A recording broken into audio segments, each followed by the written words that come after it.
A very good morning to all of you. I hope you all are safe and fine at your places.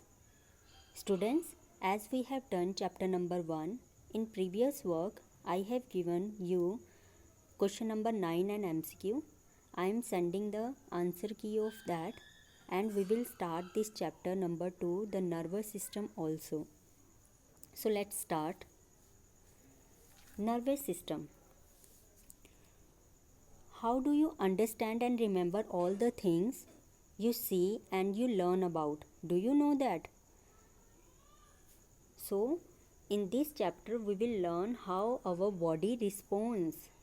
Okay, so nervous system is what?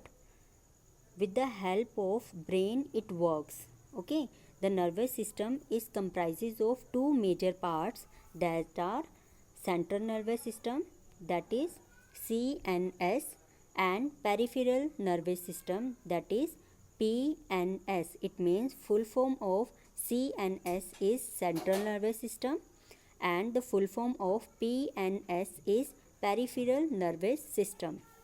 As you can see in the picture, nervous system is divided into two parts, CNS and PNS, and further they are divided into their own parts. So firstly we will discuss about the central nervous system. Central nervous system consists of two parts, brain and spinal cord. Brain gets different types of information from the sensory organs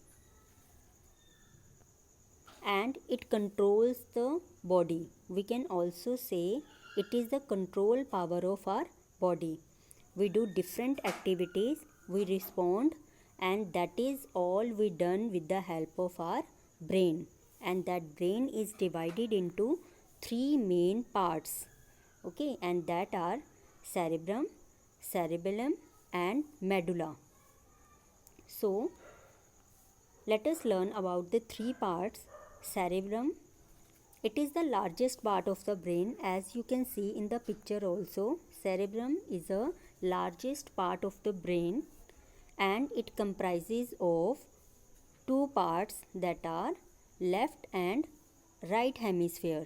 Left hemisphere controls the right side of the body and right hemisphere controls the left side of the body. Okay, and it controls the activities such as speech, learning, memory, etc. Next is cerebellum, and it is the rear part of the brain.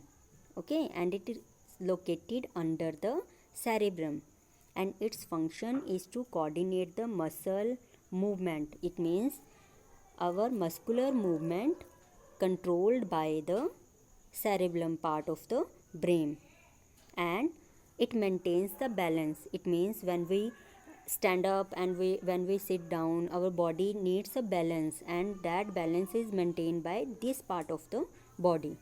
Next is medulla. As you can see in the picture too, it is the lower part of the brain and look like a stem. As you can see the stem of the flower. Okay, and it is look like that. It connects the cerebellum and the cerebellum to the spinal cord. It controls our breathing, heart rate, or other involuntary muscular system function, and therefore it is called the vital node.